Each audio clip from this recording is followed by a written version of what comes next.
Berlin, April 28th, 1945. The city was already dead. It just hadn't stopped breathing yet. Above ground, Soviet artillery was tearing Berlin apart. Street by street, entire blocks collapsed under endless shelling. Fires burned uncontrollably. The sound never stopped. Not day, not night. The Red Army was less than 2 kilometers from the Reich Chancellery. Germany had lost the war. Everyone knew it. Everyone except the man hiding underground, beneath the ruins of the capital, 40 feet below the surface. Adolf Hitler sat inside a reinforced concrete bunker that smelled of damp walls, stale air, fear, and inevitability. The Führerbunker was never meant to be a final resting place. It was designed as a temporary command shelter. But now, it had become a tomb, waiting to be sealed. The last 48 hours of Hitler's life were not filled with grand speeches or heroic defiance. They were filled with paranoia, denial, betrayal, and a growing realization that the world he tried to dominate was about to erase him completely. Inside the bunker, time moved differently. There were no windows, only artificial lights. Maps were pinned to walls, showing German units that no longer existed. Hitler still believed phantom armies were marching to save him.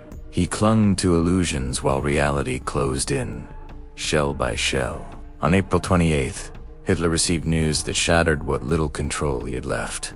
He learned that Heinrich Himmler, head of the SS and one of his most loyal allies, had secretly attempted to negotiate surrender with the Allies. Himmler, the architect of terror, was trying to save himself. When Hitler heard this, something inside him broke permanently. He exploded in rage. Witnesses later described his shaking hands, his screaming voice, his eyes burning with betrayal. He declared Himmler a traitor and ordered his arrest, even though there was no one left who could carry out the order. It was the moment Hitler finally understood the truth. Everyone was abandoning him. The generals had lied. The armies were gone. His inner circle was collapsing. The Third Reich was finished. That night, something strange happened in the bunker. Adolf Hitler decided to get married. After more than a decade at his side, Eva Braun had followed him into the bunker, knowing exactly how this would end. She refused every opportunity to escape, while others begged to flee. She stayed. In the early hours of April 29th, in a small concrete room, Hitler and Eva Braun were married in a brief civil ceremony. No celebration. No music. Just a few witnesses, tired faces, and the sound of artillery rumbling above them. Hours later, Hitler dictated his final political testament. It was not an apology. It was not regret. It was blame. He accused generals of betrayal.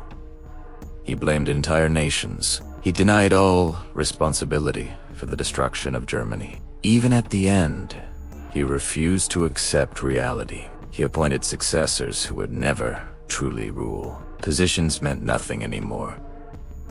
Berlin was already lost. While Hitler clung to paperwork, the bunker itself was falling apart. Supplies were running out. Water pumps were failing. Electricity flickered. Staff members whispered about escape routes. Some cried quietly in corners. Others stared at walls. Now, Joseph Goebbels remained loyal to the end. He stayed with his family inside the bunker, fully aware that survival was no longer part of the plan. Loyalty had replaced logic. Outside, Soviet troops were crossing bridges, clearing buildings, closing in relentlessly. The sound of gunfire grew closer by the hour. On the morning of April 30th, Hitler made his final decision. He would not be captured. He feared public humiliation more than death. He imagined being paraded through Moscow. He believed capture would erase his legacy entirely. Shortly after lunch, Hitler said goodbye to those still in the bunker. His handshake was weak. His body visibly deteriorated. The man who once commanded millions now struggled to walk. He retreated into his private room with Eva Braun. Moments later, It was over. What happened inside that room would be reconstructed later through testimonies, evidence, and fragments of truth. The bunker staff waited. No one spoke. Everyone understood.